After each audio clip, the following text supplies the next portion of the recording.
Bonjour à tous, bienvenue dans À l'affiche. En studio avec nous aujourd'hui, le comédien et metteur en scène Pascal Demolon. Bonjour Pascal. Bonjour. Très heureuse de vous accueillir en studio à France 24. Merci. Alors vous êtes comédien, connu pour vos rôles dans des séries populaires, mais aussi au cinéma et au théâtre, dans différents registres.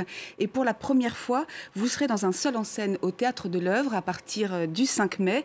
C'est un spectacle à partir d'un fait divers, un peu sous forme d'enquête policière que vous commettez en scène avec Bertrand Desgrémont. C'est une adaptation du livre Simple de Julie Estève.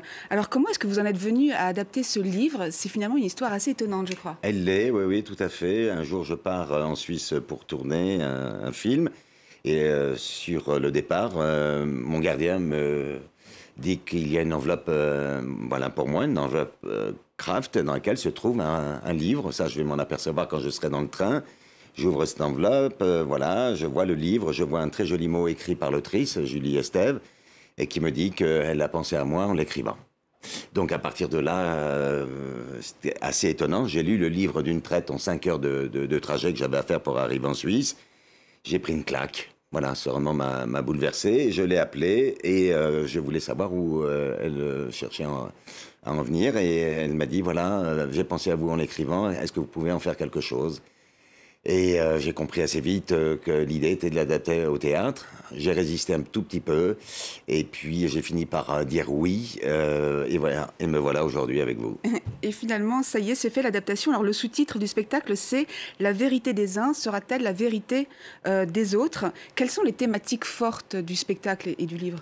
Eh bien, la thématique, il y en a deux, enfin, voire même plusieurs, mais la principale, c'est que j'ai été extrêmement bouleversé par le personnage principal qui est venu nous raconter cette histoire, par sa singularité, par le fait qu'il n'est pas tout à fait conforme aux idées qu'on peut se faire de ce qui est réel, de ce qui est, comment dirais-je, conscient, cadré, voilà. On a pour habitude de l'appeler l'idiot du village, si vous voulez. Donc, j'adore, moi, les personnages qui sont ordinaires et qui deviennent extraordinaires, non pas parce qu'ils l'ont décidé, choisi, mais parce que les circonstances de leur existence vont faire, quand on les regarde, quand on prend le temps de les regarder, de les écouter, voilà, on s'aperçoit qu'ils peuvent être extraordinaires au même titre que quelqu'un qui est, on va dire, normal, pour reprendre une de ses expressions.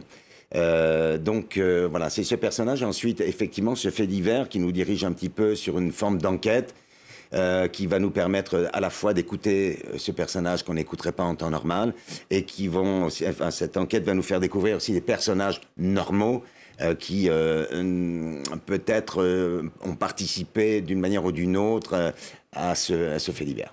Alors pour se faire une idée, on va regarder tout de suite un petit extrait.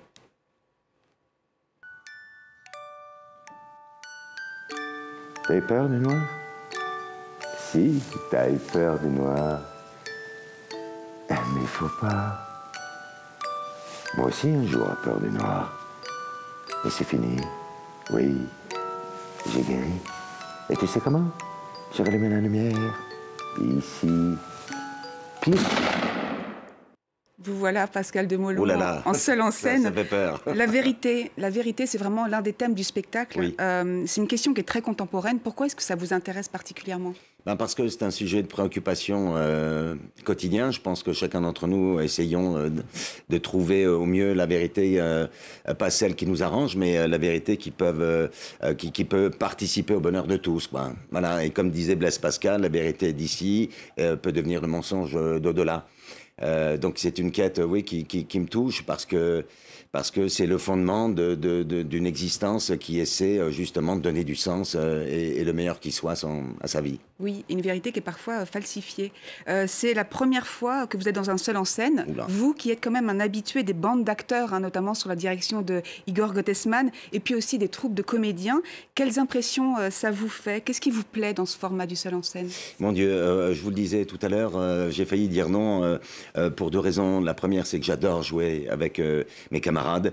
Et la deuxième, c'est que ce sentiment d'être seul, à nu, dans le regard des spectateurs, avec l'exigence aussi de ce personnage qui m'a fait réfléchir parce que, comme je le disais, il est singulier et donc ça me fragilisait et ça me donnait un challenge sur lequel je me suis interrogé, à savoir est-ce que je peux relever ce défi. Voilà. Et visiblement, c'est le cas. Oui. Nous aimerions vous faire réagir à l'actualité, et notamment cette grève en cours des scénaristes à Hollywood. On va d'abord regarder un sujet qui résume bien les enjeux de cette mobilisation, et on en parle après, si vous le voulez bien. Le sujet est signé Ethan Hadji. Dans une industrie qui engrange 30 milliards de dollars de bénéfices annuels, leurs revenus, au contraire, connaissent une baisse régulière.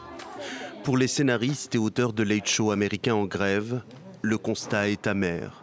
La moitié d'entre eux touchent le revenu minimum pour leurs prestations, soit environ 6 700 € par semaine, insuffisant pour couvrir les frais de production et pour faire face à l'inflation. Pour la Guilde des scénaristes américains, un puissant syndicat, le compte n'y est pas. Les professionnels réclament une hausse significative de leur rémunération. Dans une négociation difficile avec des entreprises puissantes, on ne gagne pas en étant gentil ou en connaissant les bonnes personnes ou avec une poignée de main plus ferme. Non, notre levier de négociation en tant que syndicat, c'est notre capacité à nous retirer d'un mauvais deal. L'autre pierre d'achoppement, c'est le streaming. Les quelques 11 000 scénaristes que compte cette industrie exigent leur part du gâteau sur les bénéfices générés par les grandes plateformes comme Netflix. Demande refusée par les producteurs et studios hollywoodiens qui invoquent des pressions financières des investisseurs. Mais pour cette scénariste française, leurs revendications sont légitimes. Aujourd'hui, des scénaristes américains qui écrivent sur une série qui n'est presque pas diffusée à l'étranger ou une série qui est diffusée dans 120 pays par le biais de Netflix, en fait, ne touchent la même rémunération.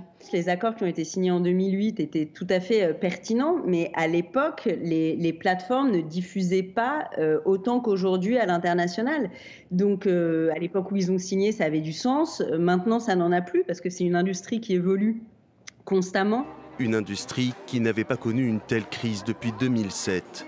À cette époque, un autre mouvement social chez les scénaristes avait paralysé l'audiovisuel américain pendant 100 jours et coûté 2 milliards de dollars au secteur. Alors, des rémunérations en baisse, il y a moins de travail. Est-ce que ce genre de problématique vous touche aussi dans votre domaine, et notamment depuis la fin de la pandémie du Covid?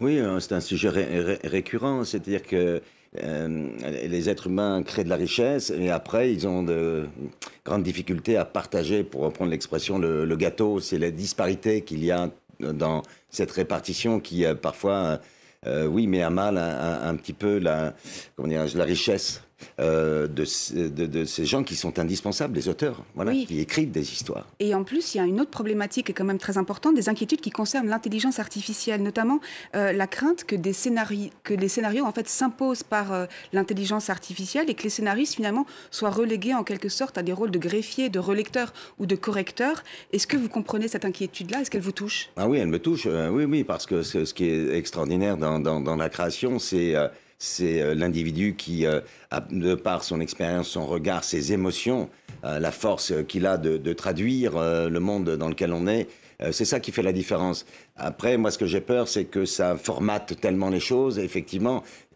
Écoutez, si ça devient trop important, moi j'ai trouvé l'issue, je retournerai dans mon jardin et voilà.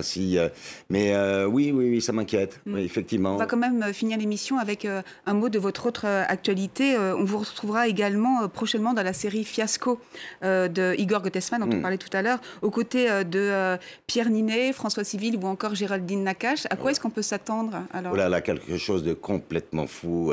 Ça a été vraiment un cadeau extraordinaire.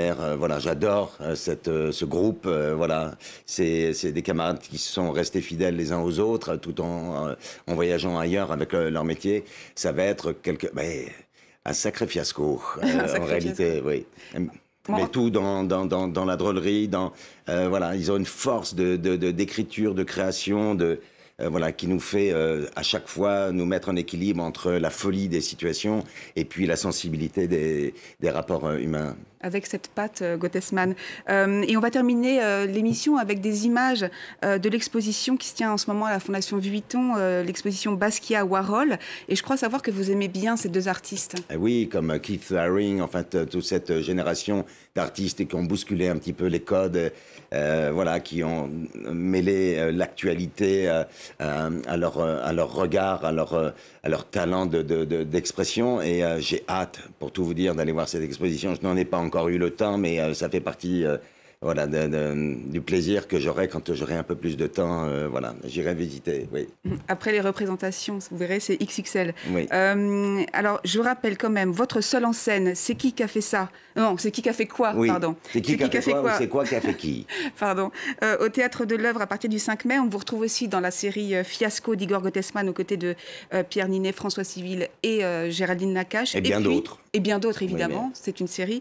Et à l'affiche du film 38.5, Quai des Orfèvres, le 21 juin, au cinéma. Il y a ça aussi un film complètement fou qui a obtenu le prix du meilleur film au dernier festival de l'Alpe d'Huez. Oui. Merci beaucoup, Pascal Demolon, d'être venu sur France 24. Et à très bientôt. À très bientôt, au revoir. On se quitte, nous, avec des images de cette exposition Basquiat-Warhol à voir à la Fondation Vuitton jusqu'au 28 août.